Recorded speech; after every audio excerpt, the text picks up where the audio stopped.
Konnichiwa! So tayo ang driver for today's video, kaya nandiyan sa likod sila Papa Nox at ang mga bata. So kilala ang Japan sa mura at magagandang quality ng ukay-ukay, second hand store or thrift store na tinatawag. Akala ko noon ito na yung pinakamura, pero may mas mumura pa pala. Ito nga yung pupuntahan natin ngayon, yung bazaar. Ito yung Catholic school ni Aki-kun nung siya ay kindergarten. So meron silang dinaraos na bazaar. Kapag mga bazaar nga lang, merong schedule and merong location. Hindi siya palagian, pero ang gaganda talaga ng makikita mong items, mapapasabi ka talaga na good buy siya or best deal siya dahil sobrang mura ng kanyang mga presyo, pero magaganda din yung kanyang mga quality. So nandito na tayo sa loob. Ayan, iba-iba yung mga pwede ninyong makita. Nakapwesto lang sila sa isang buong kwarto para makita mo lahat yung mga items na available. Meron sila mga pang school supplies, and meron din sila dito makikita nyo na mga pagkain. For example, may mga mais, meron ding mga onigiri sa mga gusto ng kumain, at the same time meron din ditong yakiimo na favorite naming buong pamilya. And ito nga yung nakita namin yung kanila mga essentials or mga cooking oil and mga tissues. 250 yen lang siya, pero yung brand niya is Kinds na.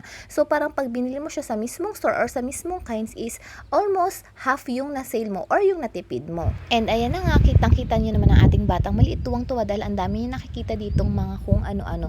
And meron din dito mga baby dress, may mga maternity dress, and kung makikita nyo, meron pa talaga silang mga price tag. Makikita talaga na hindi pa sila nagamit or unused items pa sila. Meron din dito mga available na mga towel. Yung iba kasi is pinangre-regalo yan kasi may mga price tag pa. At the same time, hindi pa din naman gamit. Depende na lang yan sa taste nung bibili. And sa pag-check mo kung okay pa talaga yung items kahit use na siya. And ayan na nga, meron na nga bit-bit ang mga batang maliliit. Meron din dito mga laruan. Itong mga laruan na to is nasa 50 yen lang or almost 20 pesos sa Pilipinas. Kahit sa ibang recycle or kahit mga 100 shop, wala kang makikitang ganito kamura tapos ganito na karami para sa presyo ng 50 yen. And bumili din kami dito ng yakiimo, ang paborito ng buong pamilya na kamote. Matamis kasi ito siya. And pag pumunta kayo sa Japan, bumili kayo ng ganito kasi masasabi nyo talaga na napakasarap and napaka-natural nung kanyang pagkatamis. And kung makikita nyo, meron din dito mga uniform ng school. Dahil ito is charity, kaya kami din pumupunta sa mga ganito kasi tulong mo na rin yung proceed or yung kikitain sa mga kanilang bazaar is mapupunta sa kanilang charity na sinusuportahan. Meron dito mga uniform na use na, and meron ding mga unused. Depende na lang sa taste mo kung ano yung gusto mong kuhanin. Meron din sila dito mga winter clothes and mga formal clothes. Yung mga formal clothes nila is nasa 70% off, and yung kanilang winter clothes din is nasa 70% off dahil summer nga ngayon. So ayan na yung mga napamili nating mga laruan. Naka almost 1,600 yen din tayo guys, pero worth it yung binayad mo kasi alam mo na mapupunta siya sa maganda or makakatulong sa ibang mga tao. And nandito na nga kami sa kabilang kwarto. Sa kwarto naman na to, may mga palaruan or parang semi-festival na nagaganap. So makikita nyo marami ditong iba't ibang mga bata, and nandito din yung mga former teachers ni Aki-kun. So ayan, tuwang-tuwa ang aking kuya Aki-kun.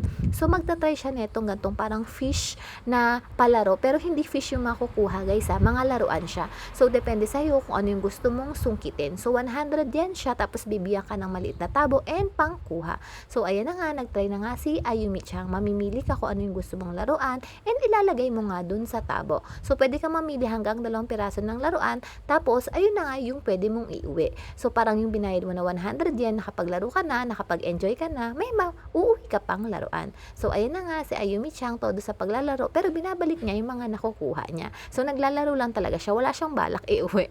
So ayun na nga ang ating kuya Aki-kun na bungi. Ayan na yung nakuha niya sa palaro na to. And meron din dito mga libro. Yung mga libro naman is worth 100 yen lang. Kung bibilhin mo to ng bago, nasa 1,000 to 2,000 yen. Ang maganda pa dito is natuto ka pa. And ayan na nga, palabas na tayo, pero syempre bago lumabas, pinicturean ko muna ang mga batang makukulit. So nandito tayo sa playground nila Aki-kun dahil wala nga pasok. Dito nakapwesto yung mga ibang mga bentahan or mga binibenta. May mga ice cream, meron din mga yakisoba, and meron din ditong mga pwesto para kung gusto mong kumain. And ito yung dating bus ni Aki-kun na sinasakyan nung siya ay nag-aaral pa dito. Meron pa nga sila ditong pa-bubbles. And ayan na nga yung mga nakapamili natin, nakalagay na sa green na paper bag. So worth it naman siya kasi good buy naman siya and good find. So ayan, pauwi na tayo. Salamat sa panonood. Batan ne!